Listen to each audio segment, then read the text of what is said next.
This is our world. A warm, comfortable, familiar place. But walk away from the fire and look up. Our thoughts soon leave home. Are we just insignificant specks? Is the universe welcoming or hostile? We could stand here forever, wondering. Or we could turn our back on this beach, leave home, to see the universe from here to its edge, to discover its wonders, confront its horrors. Beautiful new worlds, malevolent dark forces.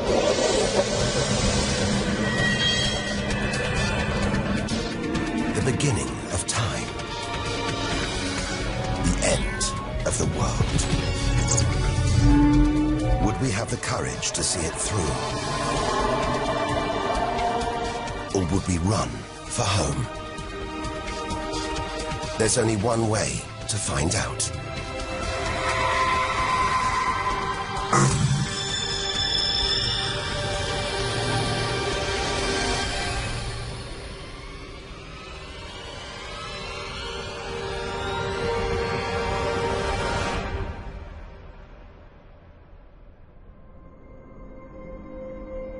The edge of space. Only 100 kilometers up. Just an hour's drive from home. Down there, life continues. The traffic keeps moving, stocks go on trading, and Star Trek is still showing. Looks favorable enough at this point that the race should go. The Blue Jays will be without starter Jim Clancy for a couple of weeks. He's having problems escorting 4 big Order! Will the honourable gentleman resume his seat? Mr. Ashton. But we have to leave all this behind. To dip our toe into the vast, dark ocean beyond.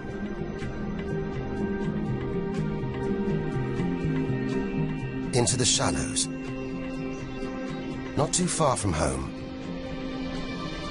Onto the moon.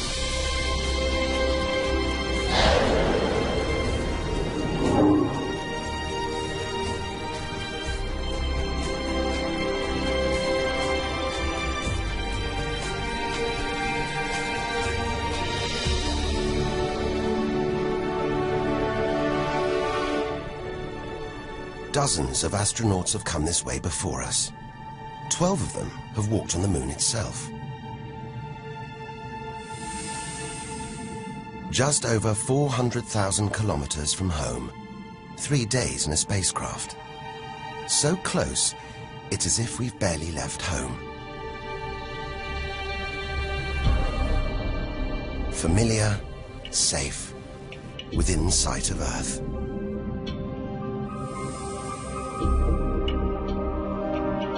It looks like a deserted battlefield, bombarded by millions of meteoroids and asteroids. But it's quieter now. It's obvious there have been no major collisions for millions of years.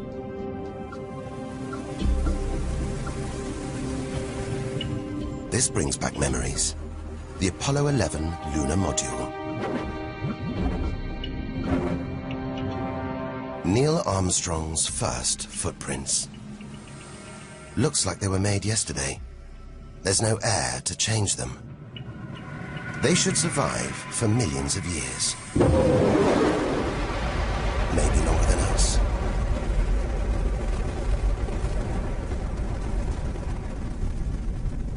Our time is limited. We need to take our own giant leap. Further than any human has ever traveled.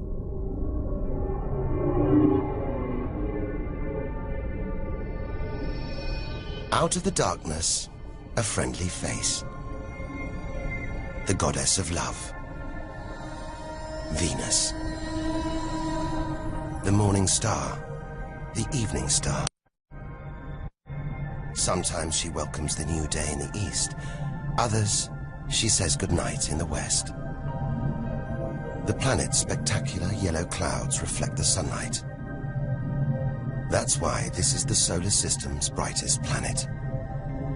A sister to our planet. She's about the same size and gravity as Earth. We should be safe here. But the Venus Express space probe is telling us these dazzling clouds are made of deadly sulfuric acid, that the planet's atmosphere is choked with carbon dioxide. It's ringing alarm bells.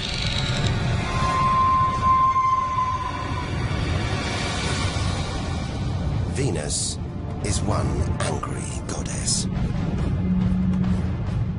The air is noxious, the pressure unbearable, and it's hot, approaching 500 degrees Celsius. Stay too long, and we'd be corroded, suffocated, crushed, and baked.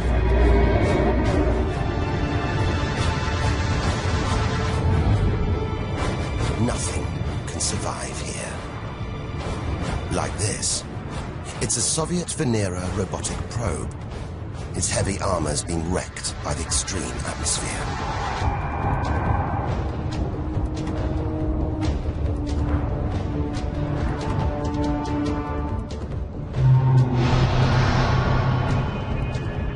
So lovely from Earth.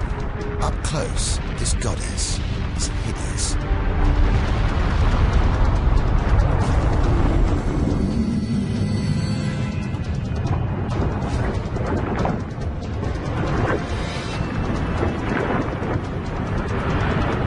She's the sister from hell, pockmarked by thousands of volcanoes. All that carbon dioxide in its atmosphere is trapping the sun's heat. This is global warming gone wild. Before it took hold, maybe Venus was calm, more like her sister planet Earth. If that's true, this could be our planet's future.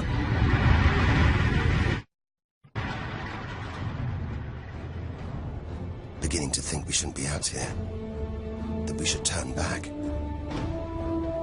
But there's something hypnotic about the sun.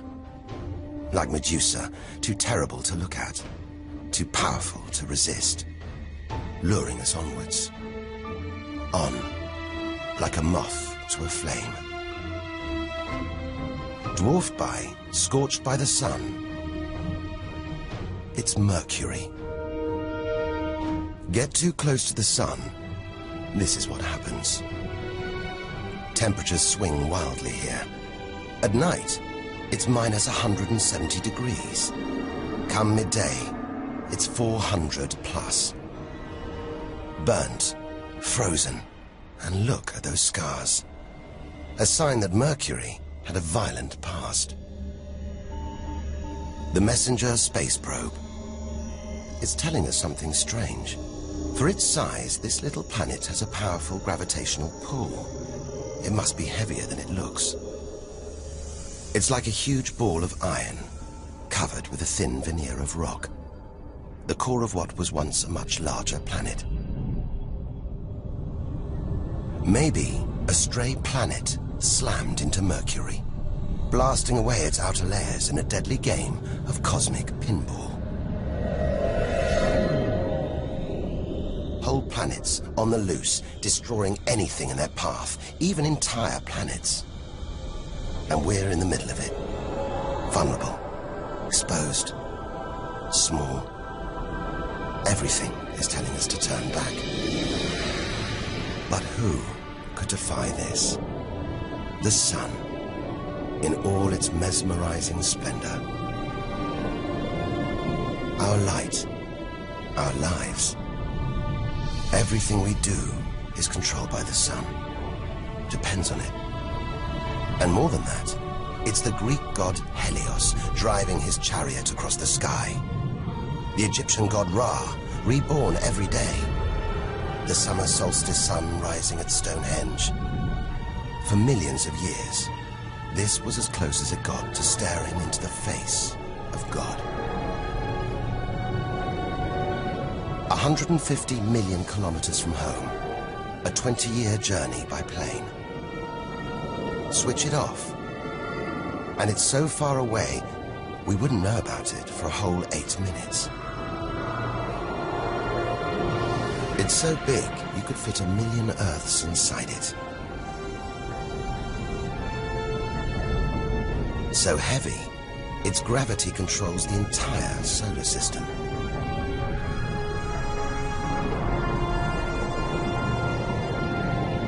But who needs numbers? We've got the real thing. We see it every day, a familiar face in our sky. Up close, it's unrecognizable. A turbulent sea of incandescent gas. The thermometer rises to over 5,000 degrees. Down in the core, it's got to be tens of millions of degrees.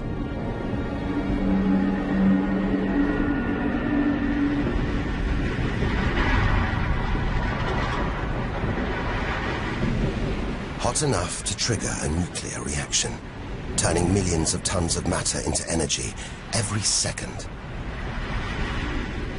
More than all the energy ever made by mankind. Back home, we see this energy as light, feel it as heat. But up close, there's nothing comforting about the sun.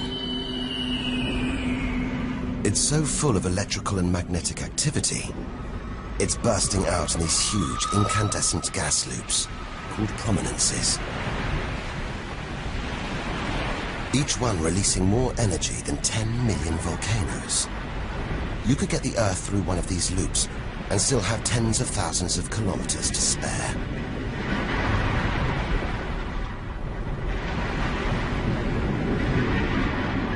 And where they burst through, it's exposing the cooler layers below, making sunspots.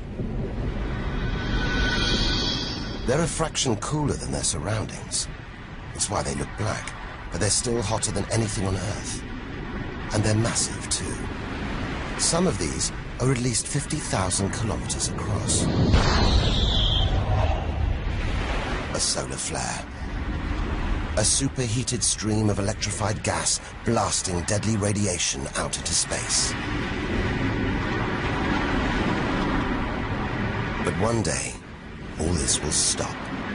The sun's fuel will be spent.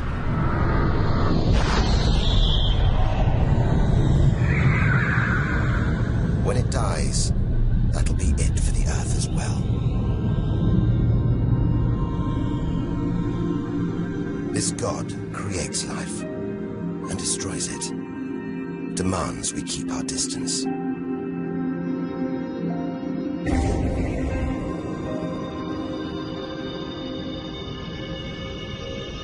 This comet has strayed too close.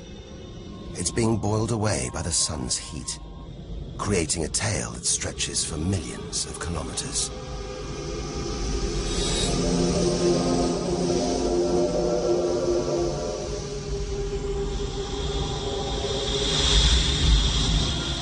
It's freezing in here. There's no doubt where this comet's come from. The icy wastes of deep space. But look at all this steam, the geysers and dust. It's the sun again, melting the comet's frozen heart. A kind of vast, dirty snowball, covered in grimy tar. Tiny grains of what looks like organic material, preserved on ice since, well, who knows when. Maybe even the beginning of the solar system. Say a comet like this crashed into the young Earth billions of years ago. Maybe it delivered organic material and water, the raw ingredients of life. It may have even sown the seeds of life on Earth that evolved into you and me.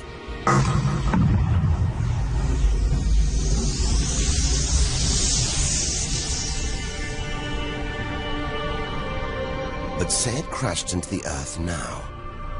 Think of the dinosaurs, wiped out by a comet or asteroid strike. It's only a question of time. Eventually, one day, unless we can find a way to protect ourselves, we'll go the way of the dinosaurs. The Earth is safe. For now.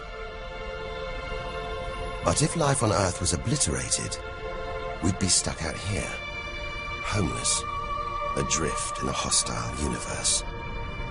We'd need to find another home. Among the millions, billions of planets, there must be one that's not too hot, not too cold, with air, sunlight, water, where, like Goldilocks, we could comfortably live.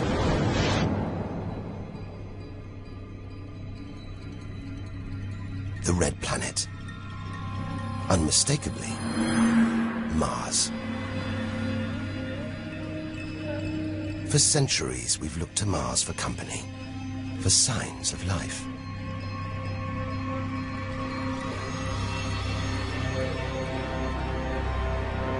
Somewhere down there could be extraterrestrial life. But are we ready to find it? Ready to rewrite the history books, to tear up the science books, to turn our world upside down? What happens next could change everything.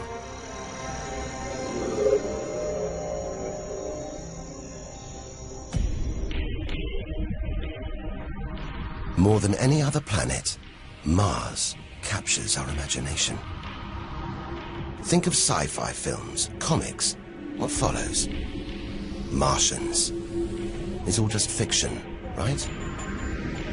But what if there really is something here? If there is, it's living on a dead planet.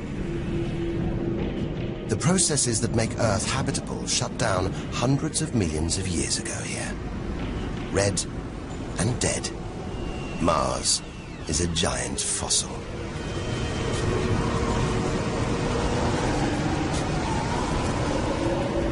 Something's alive. A dust devil. A big one. Bigger than the biggest tornadoes back on Earth. There's wind here. And where there's wind, there's air.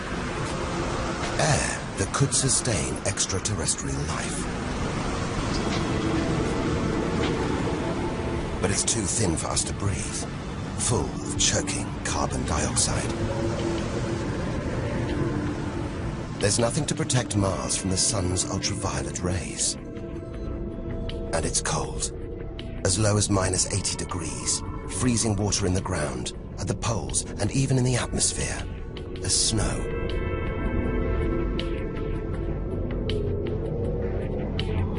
It's hard to believe anything could live here. But on Earth, there are creatures that survive in extreme cold, heat, and even in the deepest ocean trenches. It's as though life is a virus. It adapts, spreads. Maybe we're carrying the virus of life across the universe right now. Even in the most extreme conditions, life usually finds a way. But on a dead planet, with no geological activity to replenish the minerals and nutrients in its soil, no heat to melt its frozen water, and all this dust, it's hard to see where we're going.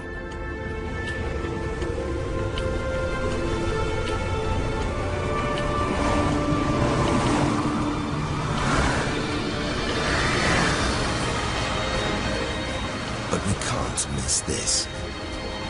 Olympus Mons. A vast, ancient volcano. 3 times higher than Everest. So wide, it would stretch almost all the way across Spain. Since its discovery in the 1970s, it's been declared extinct.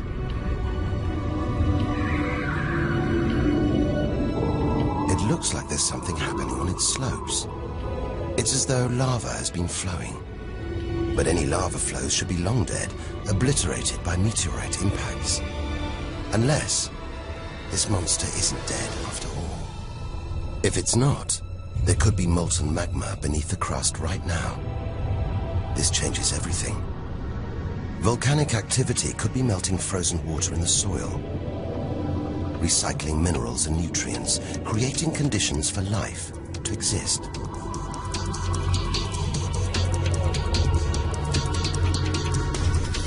This makes the Grand Canyon look like a crack in the pavement. It goes on and on. So far, it would stretch all the way across North America. But look, signs of activity, erosion, and what looks like dried up riverbeds on the canyon floor. Maybe volcanic activity melted ice in the soil, sending water flowing through this vast canyon. Activity that we now know could still be melting ice, creating water. And where there's water, there could be life. If we can find running water, there's a chance we could find living creatures. Trundling across this desolate landscape, the NASA rover Opportunity. It's finding evidence that these barren plains were once ancient lakes or oceans that could have harbored life.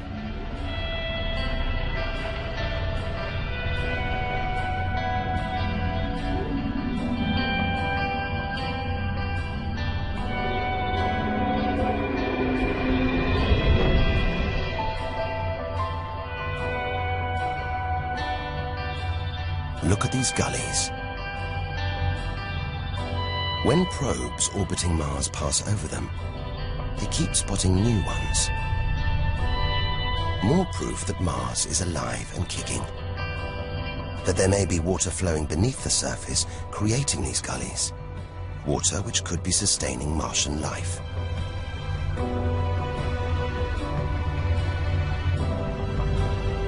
Now all we have to do is find it.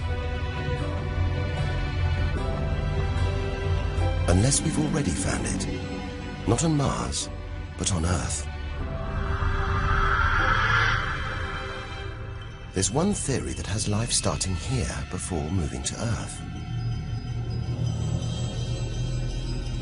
The idea is that an asteroid impact blasted fragments of Mars, complete with tiny microbes, out into space and onto the young Earth, where they sowed the seeds of life itself. No wonder we find Mars fascinating. It could be our ancestral home. If it's true, it means we're all Martians. The Mars we thought we knew is gone, replaced by this new, active, changing planet. And if we don't know Mars, possibly the solar system's most studied planet, what else don't we know? There must be other secrets out there, waiting to be discovered.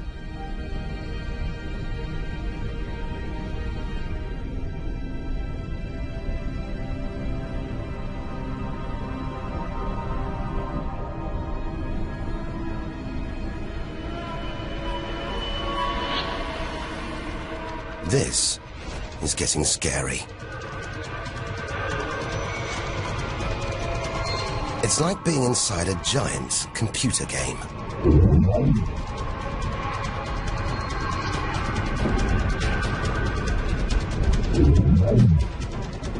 But these are all too real. Asteroids, some of them hundreds of kilometers wide. This one must be about 30 kilometers long. And look, perched on it, a space probe. Can't have been easy parking on an asteroid traveling at 80,000 kilometers an hour. It's a lot of effort to investigate some rubble. Rubble that regularly collides, breaking up and raining down on Earth as meteorites. Magical tokens, supernatural omens, and more than that. Turns out it was rubble like this that came together to make the planets, including our own.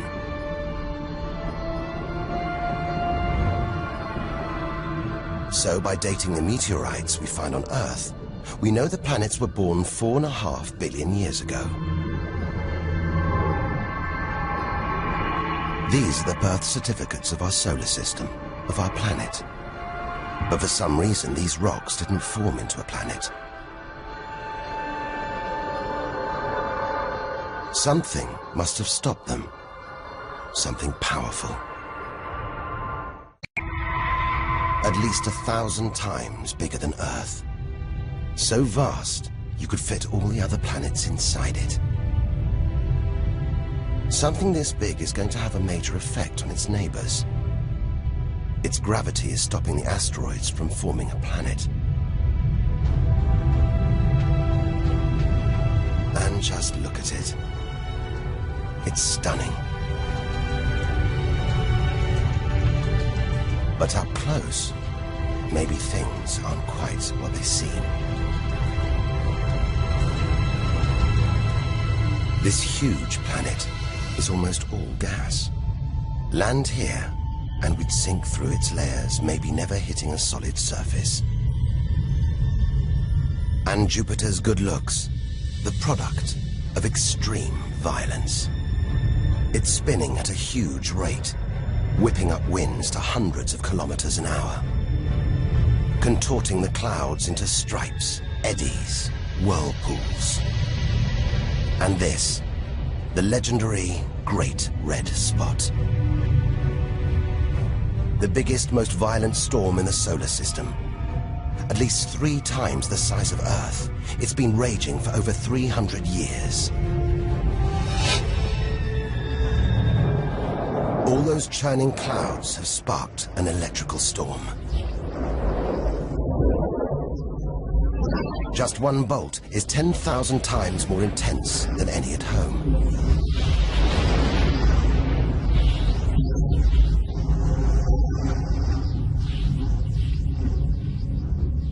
It seems the best place, the safest place to see Jupiter, is from a distance. That's just beautiful, dancing round the poles like the aurora back home.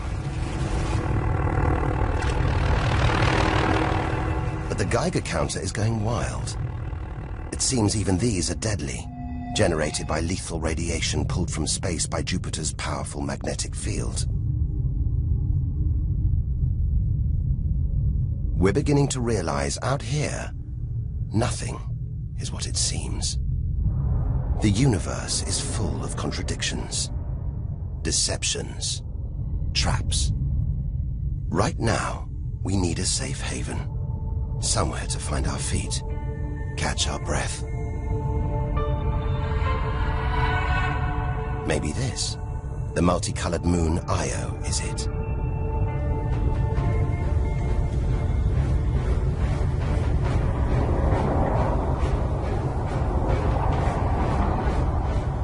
Those pretty colors, a molten rock, sulfur, volcanoes, spewing burning hot ash and sulfur hundreds of kilometers into the air. This is no safe haven. This is the most volatile place we've seen since the sun. Our magical journey to the edge of the universe is turning into a desperate flight. We've got to keep believing, hoping that amidst the dangers, there are wonders waiting to be discovered.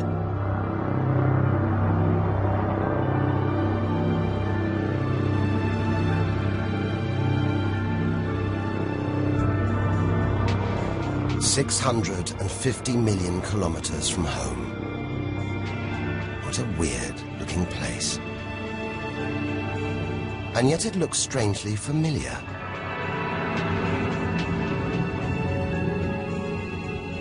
A bit like the Arctic with all that ice, all those ridges and cracks.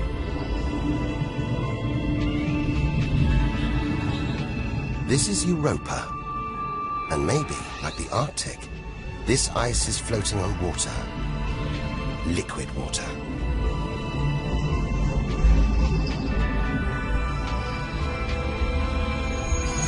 It's an intriguing thought. But we're 800 million kilometers from the sun. Surely Europa is frozen solid.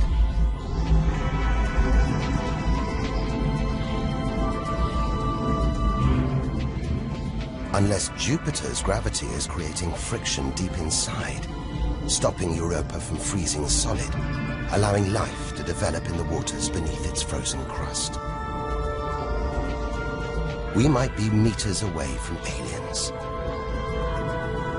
from a whole ecosystem of microbes, crustaceans, maybe even squid. The only thing between us and the possibility of alien life, this layer of ice. But until we send a spacecraft to drill through the ice, Europa will remain one of the solar system's greatest mysteries.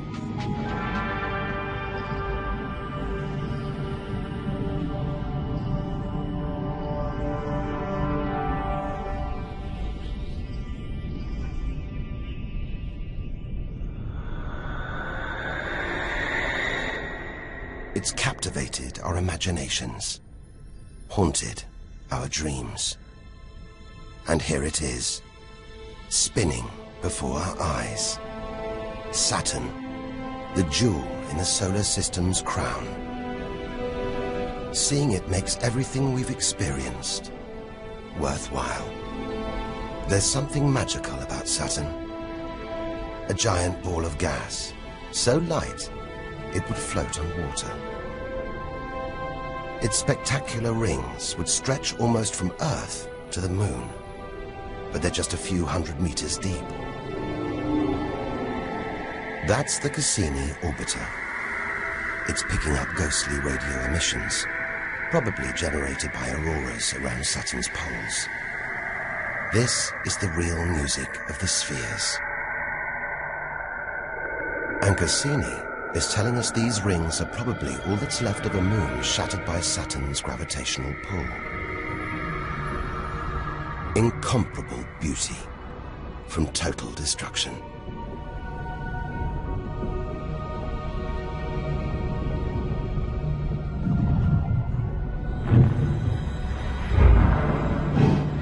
Billions of shards of ice, some as small as ice cubes, others the size of houses. They collide, break apart, reassemble. It's like a snapshot of our early solar system, as dust and gas orbited the newly born sun, and gravity worked its magic, pulling the lumps together until from debris like this, our home emerged.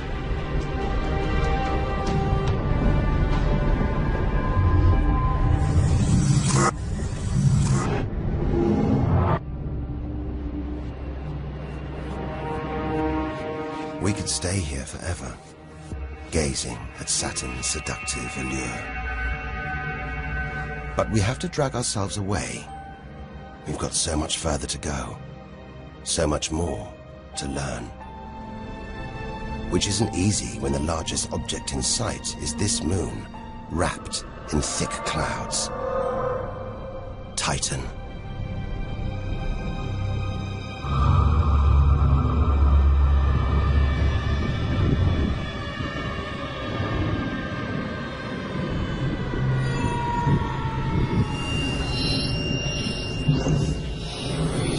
It seems like there's an atmosphere down here. There's wind, rain, even seasons. And look at these rivers, lakes and oceans. It's the most similar place to Earth we've seen so far. Maybe it was worth tearing ourselves away from Saturn after all. Except that's not water. That's liquid natural gas. There must be hundreds of times more natural gas here than all the Earth's oil and gas reserves. If we could get it home, it could power our cities, fuel our cars for thousands of years. Or maybe, one day, we could use it here to fuel a colony. Assuming there isn't life on Titan already. The Huygens space probe, dropped onto Titan's surface from Cassini, is here to find out. It's telling us there are organic materials in the soil, but it's so cold, minus 180 degrees. There's no way these could come together to form life. Unless Titan warms up. The sun is predicted to get hotter. When it does, maybe life will spring up here, just like it did on Earth billions of years ago. As the Earth gets too hot for us, maybe we'll move to Titan. One day we might call this distant place home.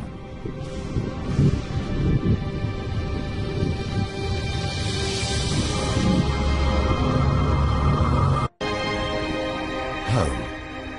We're at least 1 billion kilometers away now. Beyond this point, we lose visual contact with the Earth. We're standing on a cliff, looking out into the solar system's mysterious outer reaches. If we want to understand the universe, to reach its edge, we have to jump.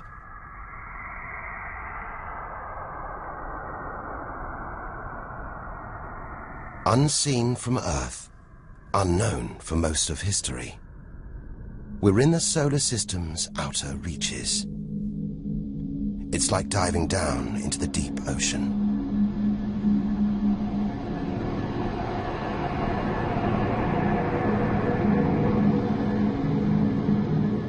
Those rings.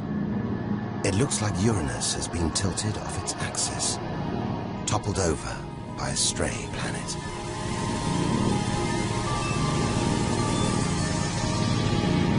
It's eerie out here. Already beginning to feel small, lonely.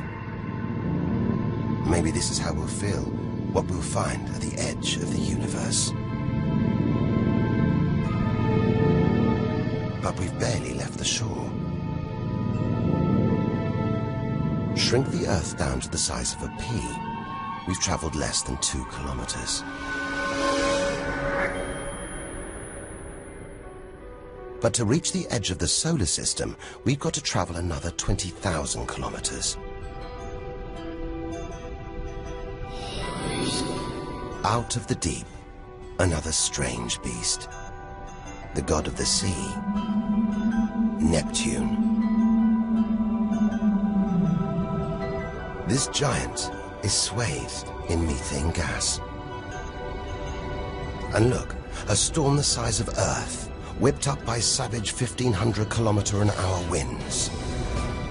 Back home, it's the sun that drives the wind, but Neptune's too far away. Something else must be creating these ferocious winds, but nobody knows what.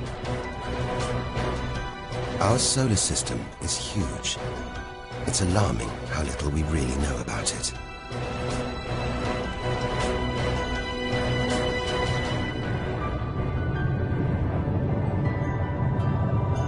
Plunging deeper, something to cling to.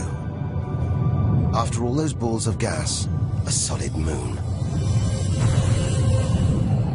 Triton. Solid, but not stable. Just look at these geysers, cosmic chimneys pumping out strange soot. And this moon is going round Neptune in the opposite direction to the planet's spin. A cosmic battle of wills that this angry moon is always going to lose. Neptune's massive gravity is pulling on Triton, slowing it down, reeling it in.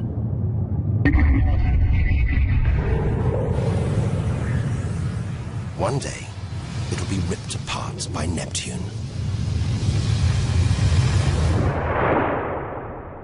And that's it. No more moons, no more planets to see in our solar system. It's getting colder. We're getting further from the sun, slipping from the grip of its gravitational tentacles. But look at all this. It's not a void. It's teeming with frozen rocks, icy spheres, like Pluto. Until recently, it seemed Pluto was alone. Beyond it, nothing. We were wrong. More frozen worlds. Discoveries so new, nobody can agree what to call them. Plutinos, ice dwarfs, cubanos. Whatever the name, the implications are the same. Our solar system isn't the neat model we thought it was. Over 13 billion kilometers from home, the most distant thing ever seen to orbit the sun, another small icy world called Sedna. discovered in 2003. Its orbit takes 10,000 years and sends it 130 billion kilometers from the Sun. Hang on. There's something else out here. 16 billion kilometers from home, the space probe Voyager 1. If it wasn't for this bundle of aluminium and antennae, we'd have no images of the giant planets, no clue about their strange moons. It's traveling 20 times faster than a bullet, sending messages home.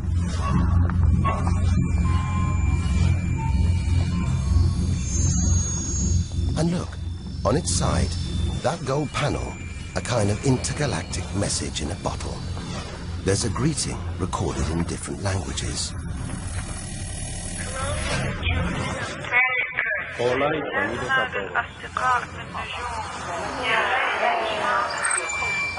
And a map showing how to find our solar system. But if you're in the jungle, is it wise to call out? Anyone, anything could hear our call, find out where we live, and come knocking. Friendly or not. A cloud of cosmic icebergs stretching for what seems like forever.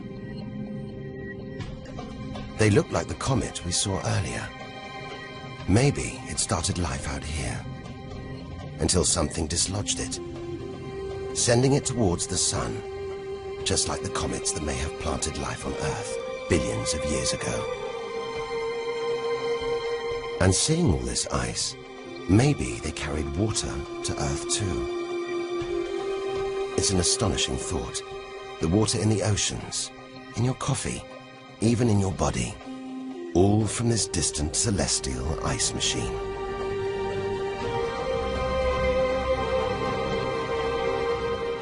We're 8 million, that's 8 trillion kilometers from home. But in reality, this is only a baby step. Ahead, trillions of kilometers, billions of stars. This is it. Time to stop looking in and start looking out. To step out into the big, wide universe. Into interstellar space.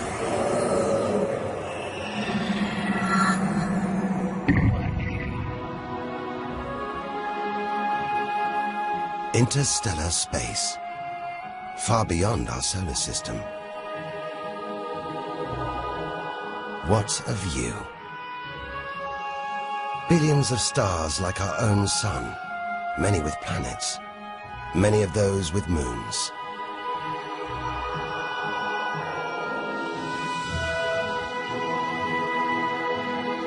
It's hard to know which way to go. There are infinite possibilities in every direction. Whichever way, we're going to need a serious burst of acceleration.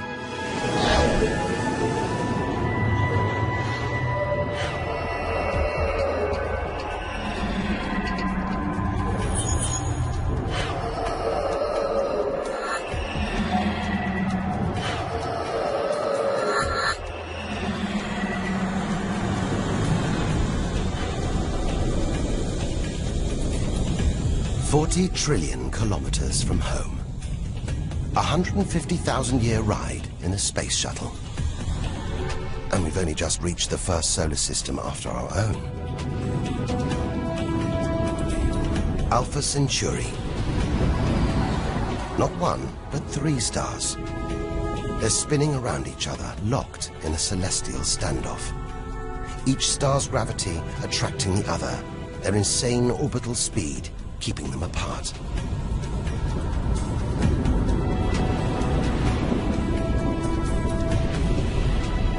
Get between them, and we could be flung into the face of one of these stars. Vaporized, trillions of kilometers from home. So far, the kilometers are becoming meaningless. We're going to have to talk in light years. A beam of light takes 1 year to travel 10 trillion kilometers. So 40 trillion kilometers is 4 light years from home. It's crazy. Distances so vast, they're almost beyond comprehension.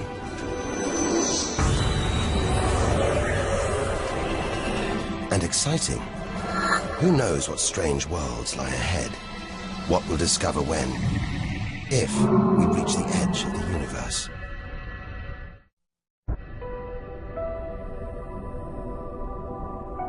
"10 light years from Earth, the star Epsilon Eridani. What spectacular rings of dust and ice, and somewhere in there, planets forming out of the debris, being born before our eyes.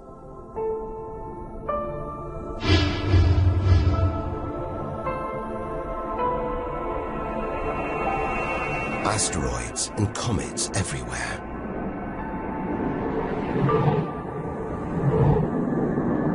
We could almost be looking at our own solar system, billions of years ago, with comets delivering organic molecules, water to these young planets, kick-starting life, just as they may have done on Earth.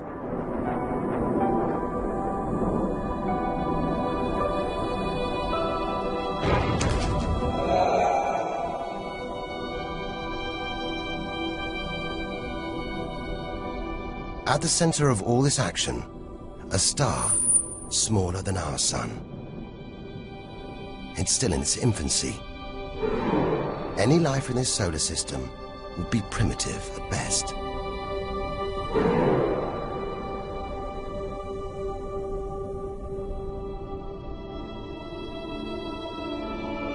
There must be more mature, developed solar systems out here, but finding them is like looking for a needle in a cosmic haystack.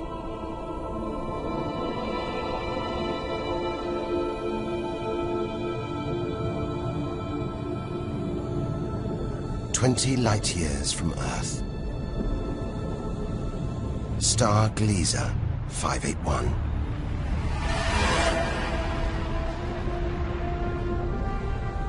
It's about the same age as our sun.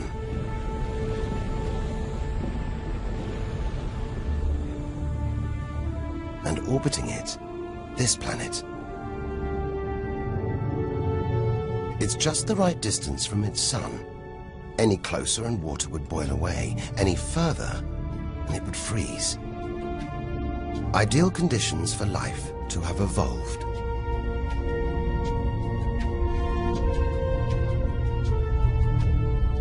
And if comets have struck, delivering water and organic materials, then life, complex beings like us, even civilizations like our own, could be down there, right now. And if there are, even at this distance, they could be tuning into our TV signals, watching shows from 20 years ago. And here's your host, Joe Cochran. But until future generations can find a way of communicating over these vast distances, all we can do is speculate. Us and them, living parallel lives, unaware of each other's existence. Unless life has been and gone.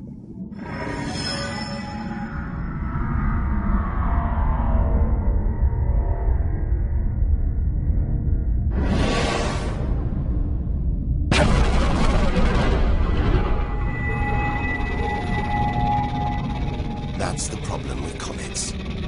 They're creators and destroyers.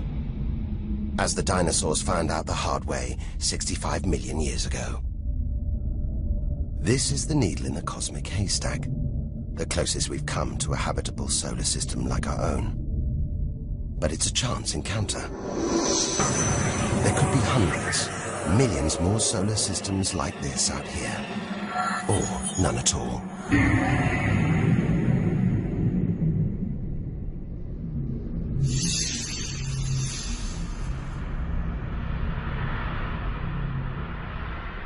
This is vast. And look, it's the planet Bellerophon.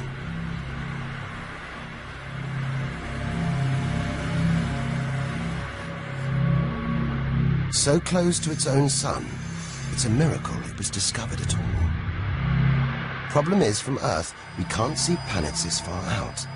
They're obscured by the brilliance of their neighboring stars. But the planets have a minute gravitational pull on those stars.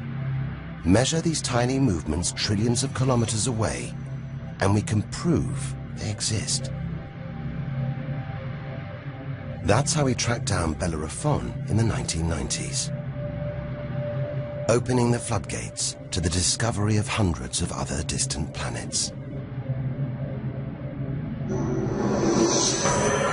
65 light years from Earth. Tune in on this bright star, and you'd pick up TV signals from Hitler's Berlin Olympics. Die Spiele von Berlin zur Feier der 11. Olympiasteuerzeitrechnung als eröffnet.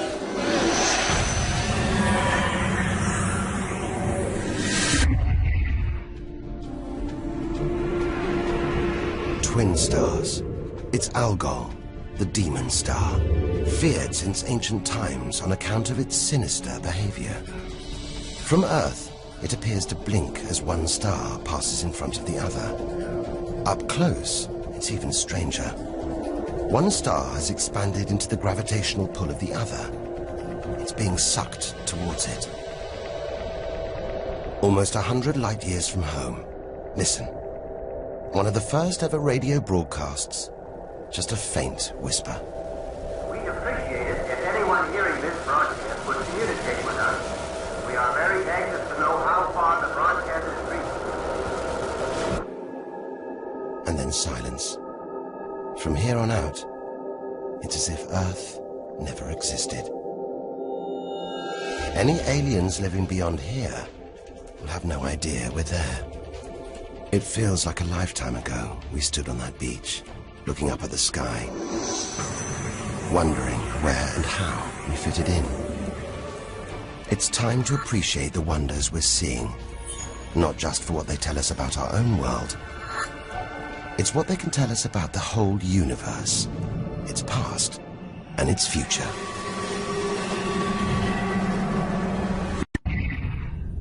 Deep inside our galaxy, the Milky Way, a vast celestial library, each star a book with a story to tell. It's all here, waiting for us to lift the cover. The Seven Sisters, daughters of the ancient Greek god Atlas, transformed into stars to comfort their father as he held the heavens on his shoulders.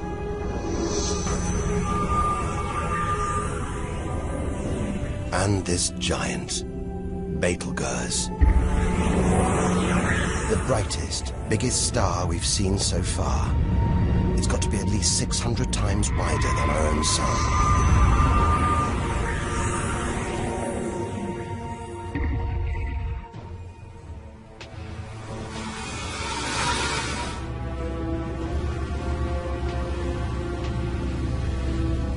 But this, it's not a star. Not a planet. Not like anything we've ever seen.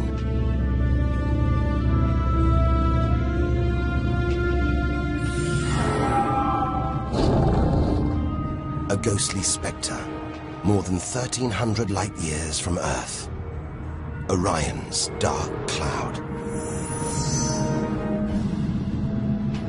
Dust and gas, so dense it's shrouding us, shutting us off from the universe outside. There, deep inside, a ball of light, pulling the dust and gas towards it, heating up, merging into a ball of burning, hot gas.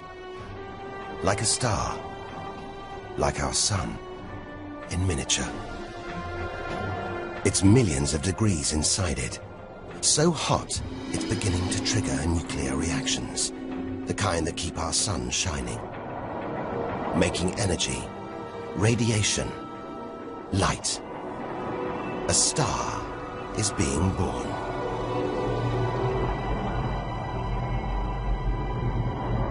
Or rather, stars.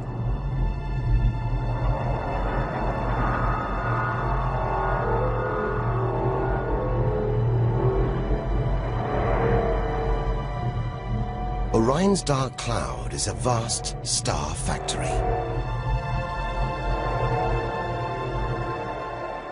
We're witnessing the birth of the future universe.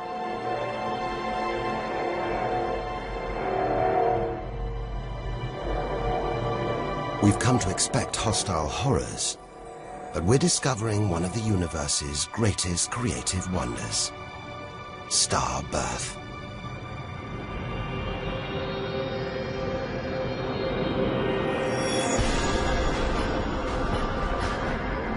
Perhaps we spoke too soon.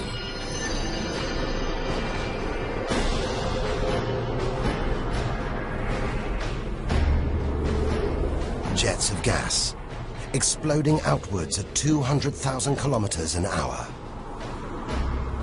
blasting dust and gas out for millions of kilometers.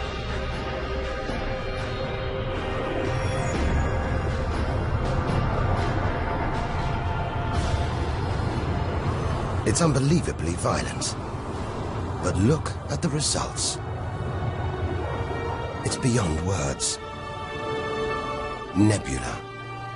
Vast glowing clouds of gas hanging in space.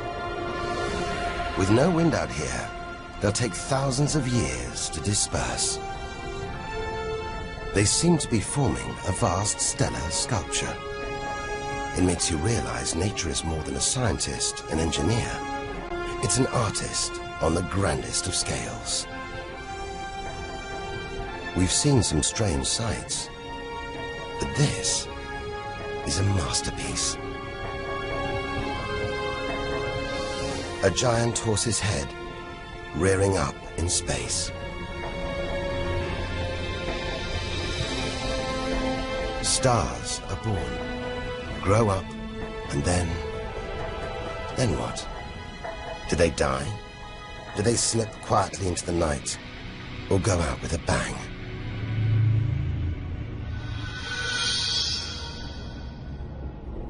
Somewhere between here and the edge of the universe lies the answer. Nearly 4,000 light-years further, luminous clouds suspended in space, encircling what was once a star like our own sun. All that's left of it are these brightly colored gases. Elements formed by nuclear fusion deep inside the star, released into space on its death. Green and violet, hydrogen and helium, the raw materials of the universe. Red and blue, nitrogen and oxygen, the building blocks of life on Earth. For us to live, stars like this had to die. The oxygen in our lungs, the nitrogen in our DNA, it was all produced by nuclear fusion in stars that died long before the Earth was even born. We are made of stellar nuclear waste. Our family tree begins here.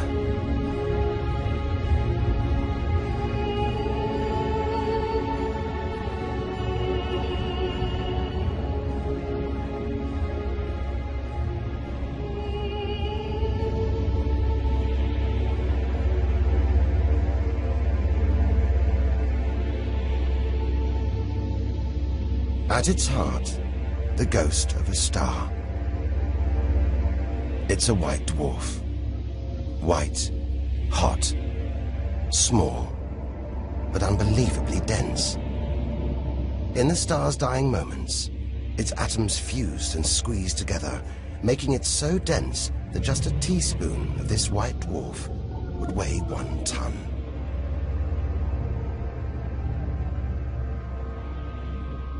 It's a chilling premonition of our sun's fate. 6 billion years from now, it'll become a white dwarf. Its death will herald the end of life on Earth. It makes you wonder how many other worlds have been and gone. Stories left untold. Celestial books lost forever.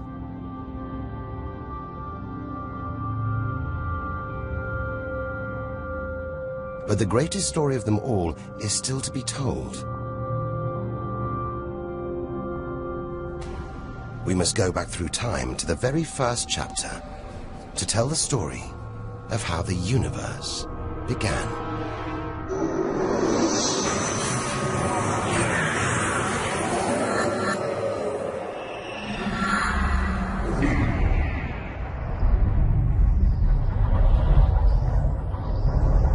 The scattered remains of a dead star.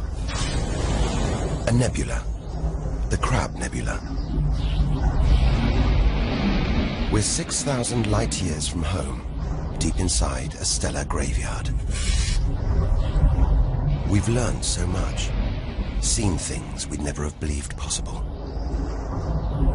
Now, sights like this, wonders once beyond imagination, we take in our stride. We're ready. Ready to face whatever lies ahead, determined to reach the edge of the universe. It looks dead, but maybe this is just the calm after the storm, after a massive explosion, powerful enough to turn a huge star into a cloud of dust and gas, a supernova.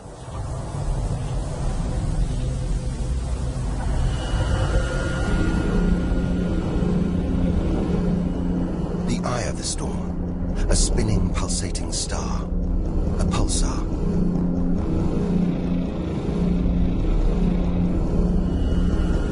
Gravity must have squeezed the giant star's core down to this. It's just 20 kilometers across, unimaginably dense. One pinhead of this would weigh hundreds, maybe millions of tons.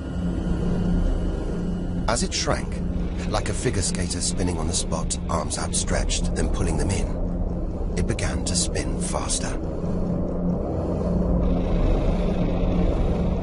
Two beams of light, energy, radiation, spinning 30 times a second, powering the huge cloud of dust and gas. There's so much radiation here, more even than on the sun.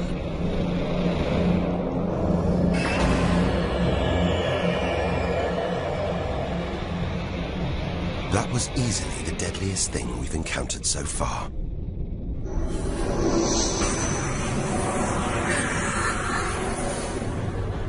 Once, it would have terrified us. But now we realize that without the dangers, there'd be no wonders.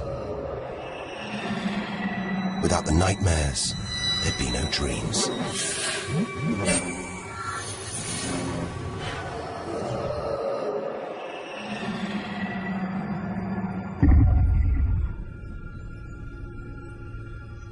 Getting a strange sensation. A feeling, as though there's something bad out here. A malevolent presence. The one thing we didn't want to encounter. Impossibly black, blotting out the stars behind it.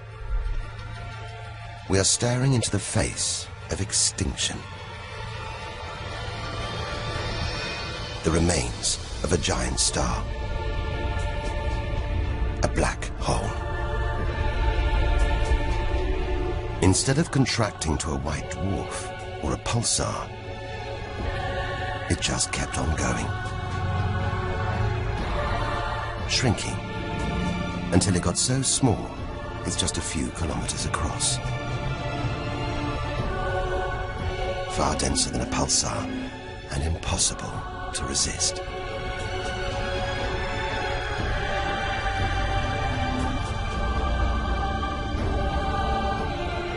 Stray too close, and there's no turning back. Now we know why it's a black hole. Its gravity is so intense, not even light can escape. This asteroid, it's a lump of solid rock, but it's actually stretching, being dragged towards the gaping hole.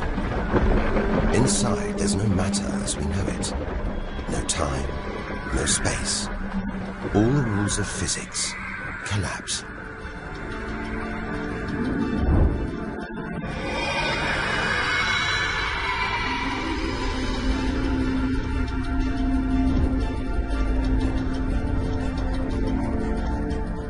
asteroid is gone. Truth is, nobody really knows where. We're looking at the limit of human understanding. There could be millions of black holes creeping around our galaxy. More perhaps than all the stars in the sky. But we wouldn't see them until it was too late.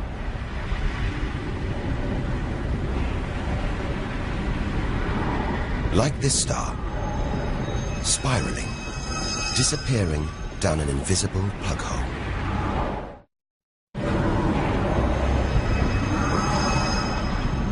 Who's to say we don't live inside a vast black hole? That the whole universe isn't inside one right now, inside another universe. Think about it for too long, and your mind reels. Sometimes it feels like the more we see, the less we know. But we do know our galaxy is more complex and more dangerous than we ever imagined. And we're still in our own galaxy, the Milky Way.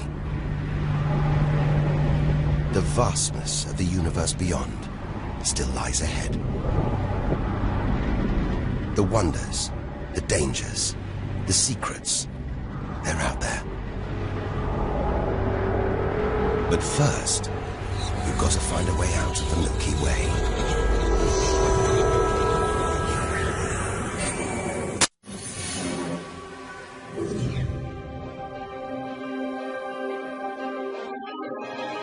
7,000 light years from home, still deep inside our own galaxy. It's as though we're in a forest thick with trees, each so beautiful, so fascinating. It's impossible to look beyond, to see the bigger picture.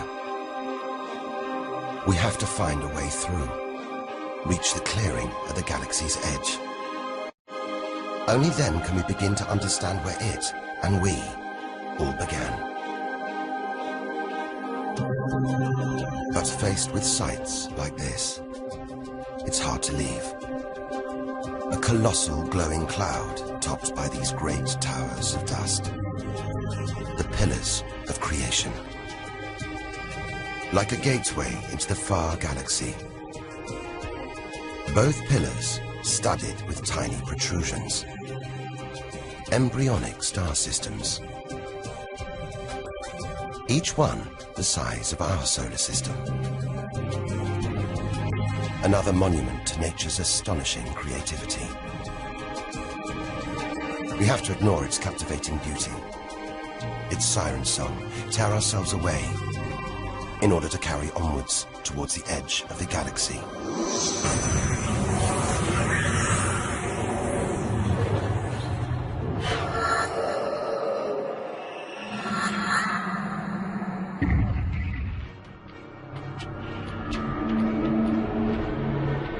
Dazzled by the Milky Way's beauty, we've been blinded to its terrors and strayed into a cosmic minefield. Like an explosion in slow motion, giant clouds of gas are bursting out of this star. A massive star, millions of times brighter than our sun. It's going into meltdown. The fuel that sustains it is running out. The nuclear reactions that power it winding down. We're watching its death throes. Eventually, the core will implode. The result, a new black hole.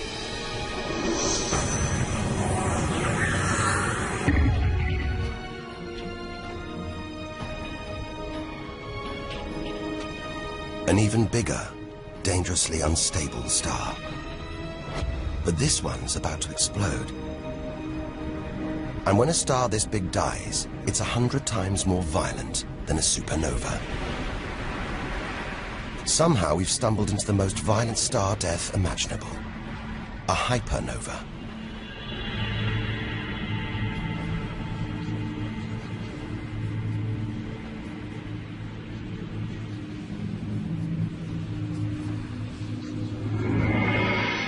The core's collapsed. It's becoming a black hole.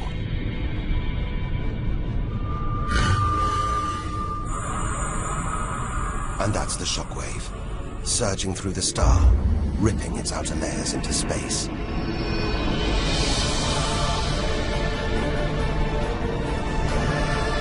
There's lethal radiation everywhere, enough to have a catastrophic effect on any planet unlucky enough to be nearby. When virtually every species on Earth was wiped out 450 million years ago, the culprit may have been one of these. Deadly hypernovas, frozen comets, scorched planets, white dwarfs, red giants, Earth. Tiny drops in a vast pool of white light. Our home galaxy, the Milky Way. We wanted to know where we fit in. Here's our answer.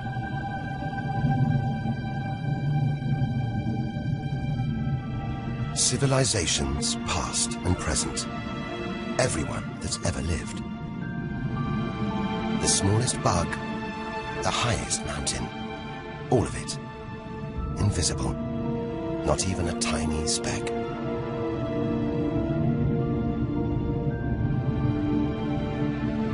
Our home is a minor planet of an insignificant star. If it disappeared right now, who or what would even notice? And yet, so far we found nowhere else we would rather live. Nowhere we could live. It's only now, far from home, that we're beginning to truly appreciate it.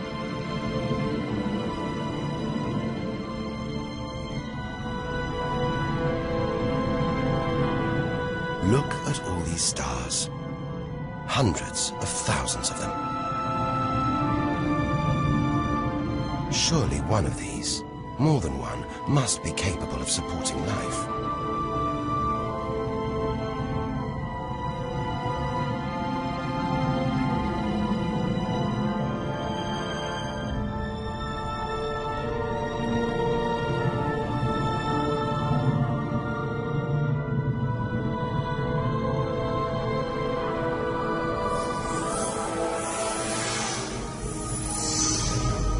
Maybe here, in this swarm of stars, the Great Cluster. Back in the 1970s, astronomers sent a message in this direction, detailing the structure of our DNA and our solar system's location. But it's so far from home, the message won't arrive for at least another 25,000 years. We haven't found alien life yet. But neither have we found any reason to believe it isn't out here, somewhere. There's an equation, devised to estimate the number of other advanced civilizations. Crunch the numbers, and the result is shocking. There could be millions of civilizations, just in our own galaxy.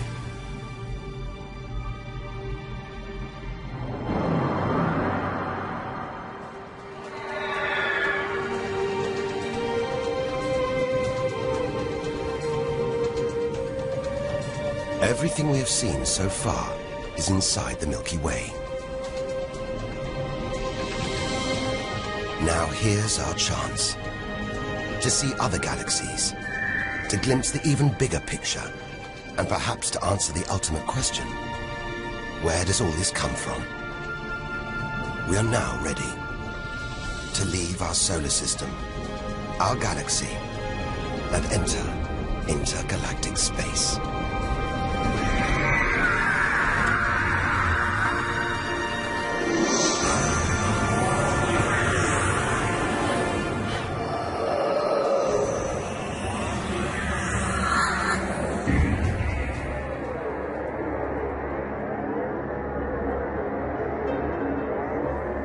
Beyond the Milky Way, through the vast expanse between galaxies, against all the odds, we've made it to intergalactic space.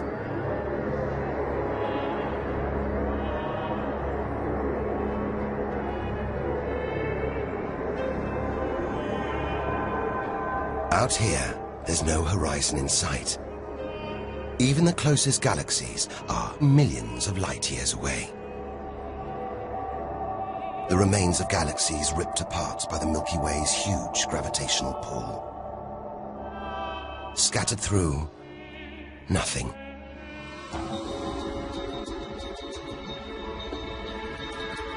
This is as close as the universe gets to a perfect vacuum. But even this isn't totally empty. There are thin wisps of gas, fine traces of dust, and something else. Dark matter. So mysterious we can't see it, feel it, taste it, touch it, or even measure it. Yet so common, it could make up over 90% of all the matter in the universe. If dark matter does exist, it means there's no such thing as empty space. Even out here, we're surrounded by matter. We only know it exists because of the strange hold it exerts on galaxies, like this one, the Large Magellanic Cloud.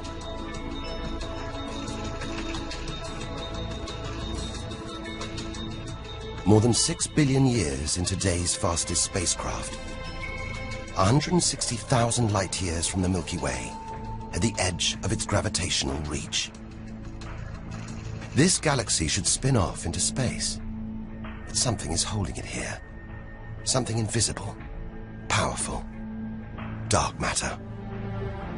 Stars, clusters of stars, nebulae. It's a vast astronomical treasure house.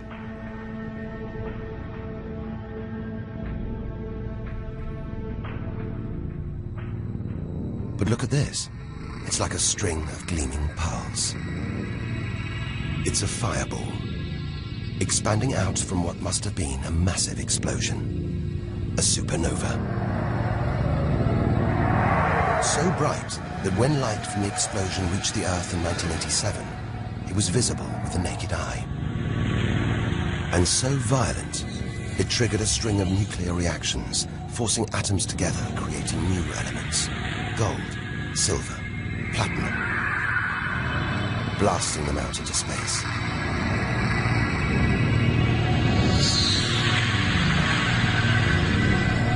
The gold in the ring on your finger was forged in a massive supernova like this, trillions of kilometers away, billions of years ago. Before we left home, the universe seemed separate. Something out there, up in the sky. We were wrong. The story of the universe is the story of every one of us.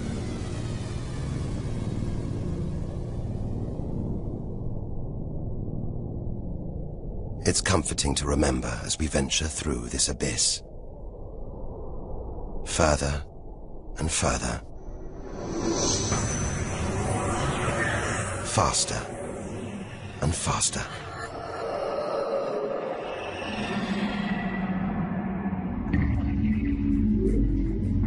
The Andromeda Galaxy, 2.5 million light-years away. It's moving through space at nearly 1 million kilometers an hour. Everything in space is moving apart like shrapnel from an explosion. We're seeing this galaxy as it was when our ape-like ancestors first walked across the African plains.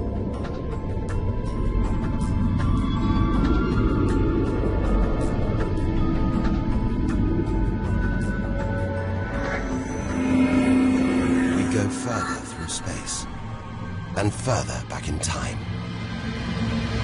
This doesn't look right.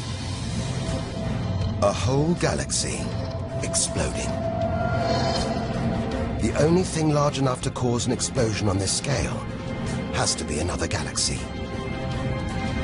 It looks like the end of the world, but we've seen enough to know things are never that simple. This galaxy won't die. It'll be reborn. A new shape, perhaps even new stars. As dust and gas collide, creating friction, shockwaves, triggering the birth of stars.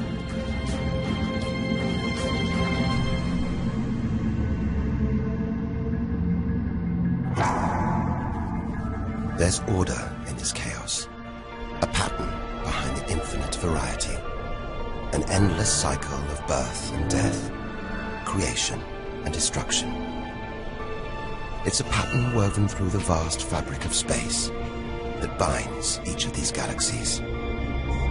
There are billions of galaxies in the universe, each with billions, even trillions of stars. Possibly more stars than there are grains of sand on all the beaches on Earth. And all of these are just the stars that exist now. What about the stars that have been and gone? All the stars being born, yet to be born. We're finally beginning to see the big picture, and it's grander than we ever imagined.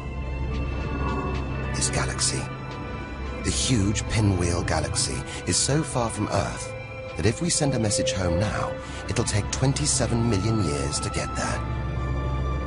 Who knows whether our species, our planet, will still be around to receive it? Most likely not.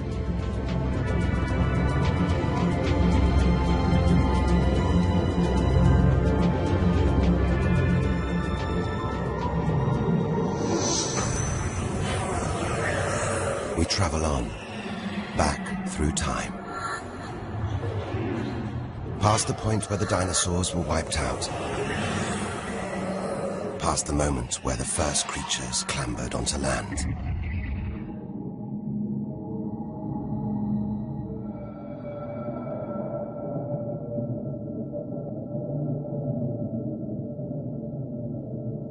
Two billion light years from home, closing in on the edge of the universe, going back to the beginning of time. This isn't a galaxy. It's brighter than hundreds of galaxies put together. A blinding beam of energy bursting out for trillions of kilometers. Something this big, this bright, must be incredibly powerful. Experience tells us, out here, power equals danger. It looks like a quasar, the deadliest thing in the universe. If it is, then our journey could be over, just as the end is almost in sight.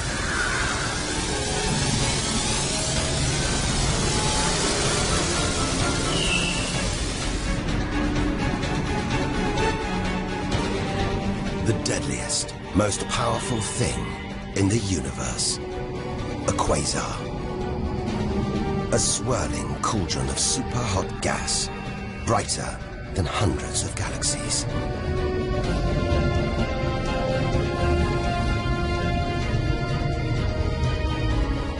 The source of this awesome power lies deep inside the heart of the beast. A heart of darkness. A supermassive black hole, as heavy as 1 billion suns.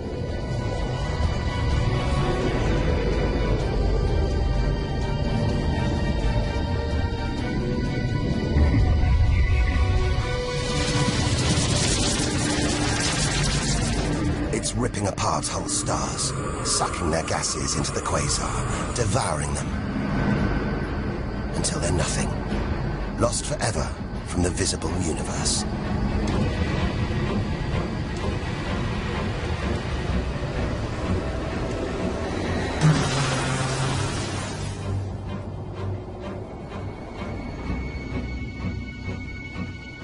We've seen the worst the universe can throw at us, the most powerful and destructive forces the universe produces.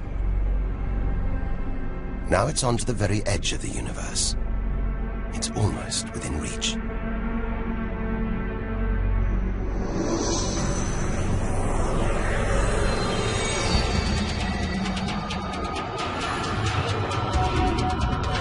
We'll need to go further, go faster if we're to cross the final reaches of the known universe.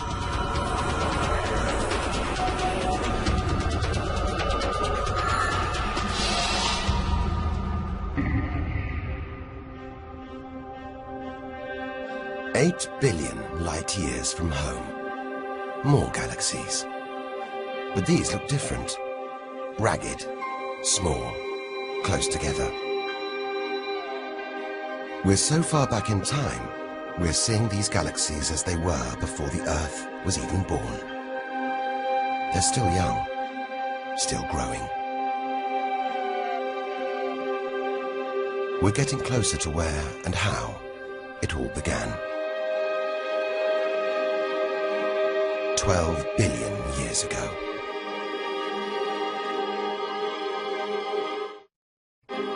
Look at the galaxies now. They're more like primitive plankton floating in a vast, dark ocean.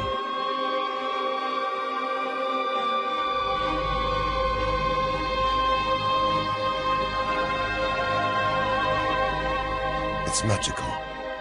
Clouds of dust and gas, dancing, forming a shape, merging to make embryonic galaxies. This is how our own galaxy was born.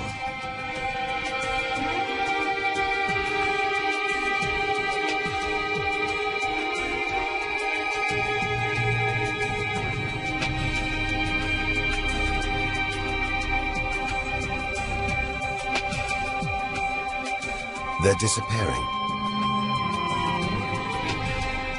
We've gone back before the stars were born. Into a cosmic dark age. And before that, light. The afterglow from a massive explosion. The explosion which created the known universe.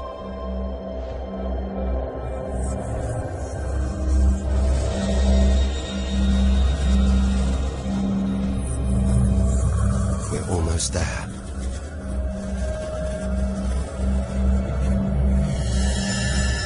This is it. We've made it. The edge of the universe. 130 billion trillion kilometers from home. 13.5 billion years ago.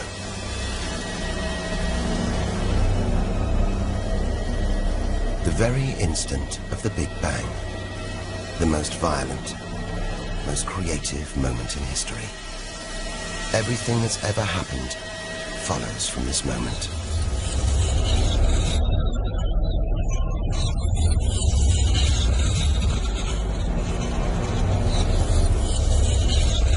Every religion, every culture has pondered it.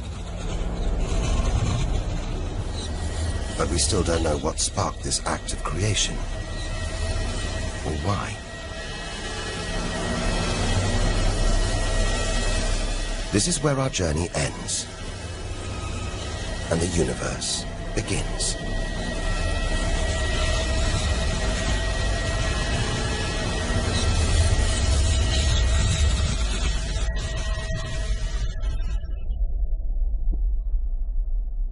An infinitely hot, small, dense point erupts.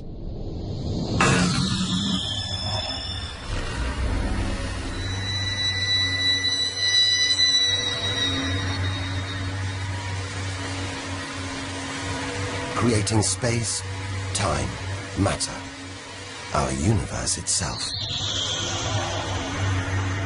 First, it's the size of a subatomic particle. The tiniest fraction of a second later, it's big enough to hold in the palm of your hand. Moments later, it's the size of the Earth.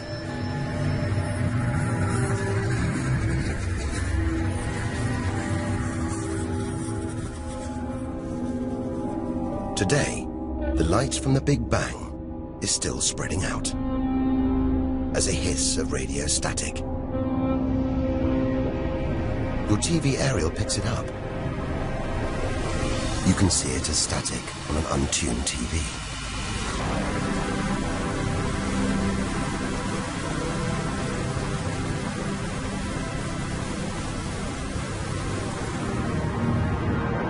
We go on, forwards through time, riding the blast wave. All the things we've seen on our journey are sparks flying out from the Big Bang. Galaxies, stars, planets, all just debris.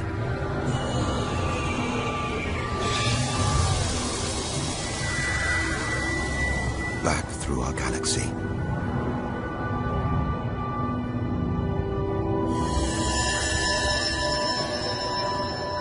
Our solar system. Until we reach another cooling cinder, swirling in the afterglow of the Big Bang. The Earth.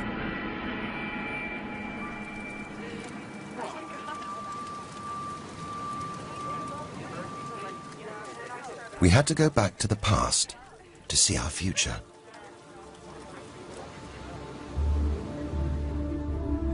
Three billion years from now, the vast Andromeda galaxy smashes into our own. A new galaxy is born. The sun and planets survive, but they've been thrown into a huge looping orbit around the new galaxy. The sun is becoming a red giant, swallowing up Mercury and Venus, scorching our planet's surface, destroying all life on Earth.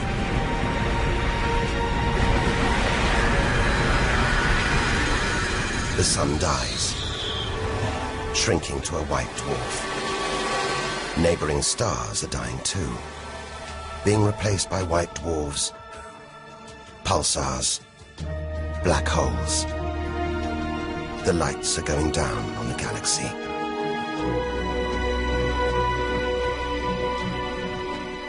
Since the Big Bang, the universe has been fading, dying, not with a bang, but with a long, drawn-out whimper.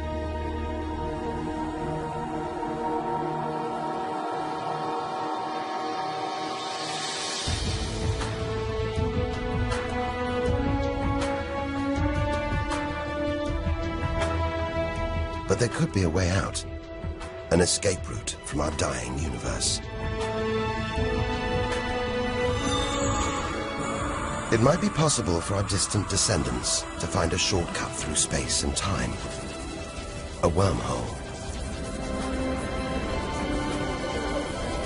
If there are other universes, it could take our descendants from our doomed universe into a parallel one, where they could find another Earth, still in the prime of life.